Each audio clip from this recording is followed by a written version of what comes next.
বনবাসের শুরু। হায়, আজকের দিনটি আমার জীবনের সবচেয়ে কষ্টের। রাজ্যের মন্ত্রীরা আমাকে অকারণে বনবাসে পাঠিয়েছে, একা অজানা জঙ্গলের মধ্যে। মনে হচ্ছে যেন আমার সব নিরাপত্তা, আরাম ও পরিচিত জীবন হারিয়ে গেছে। কিন্তু আমি ভয় পাব না। আমি জানি আমার সাহস এবং ধৈর্যই আমাকে বাঁচাবে।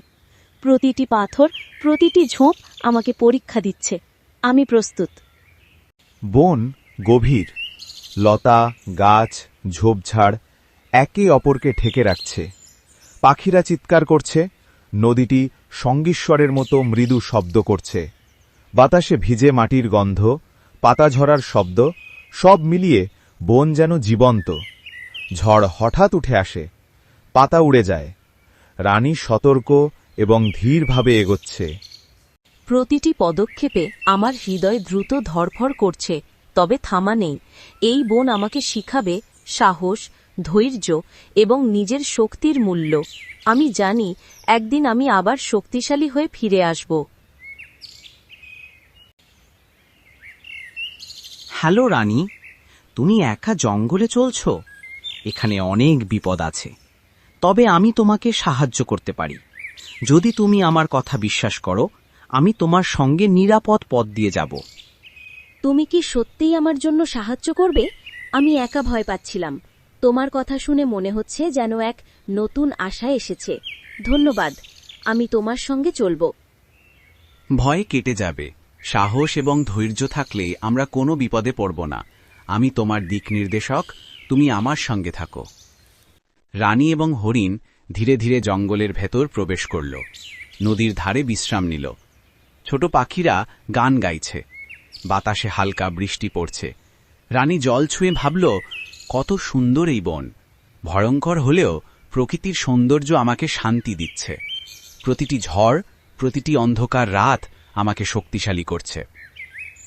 ঝোপঝাড়ের মধ্যে হঠাৎ একটি সাপ লুকিয়ে রানীর দিকে এগোল। সে হঠাৎ থমকে গেল, চোখে ভয় ও কৌতূহল একসাথে। ভয় কেবল মনেই আছে। আমি সাহস হারাব না। হরিণ, আমাকে সহায়তা করো। হরিণ, আমি তোমার পাশে আছি, চিন্তা করো না, একসাথে আমরা পথ পার করব। হ্যাঁ, আমি একা নই। প্রকৃতি, প্রাণী, আমার নিজের সাহস সবই আমার সঙ্গে আছে। আমি যে কোনো বিপদকে জয় করতে পারি। হলুদ রোদ্দুরের আলো ঝোপঝাড়ের মধ্যে ঢুকছে। নদীর জলে রৌদ্র প্রতিফলিত হচ্ছে। রানীর চোখে দৃঢ়তা এবং শান্তি। সে বুঝল প্রকৃতির সঙ্গে মিলেমিশে জীবনকে ভালোবাসা কতটা গুরুত্বপূর্ণ।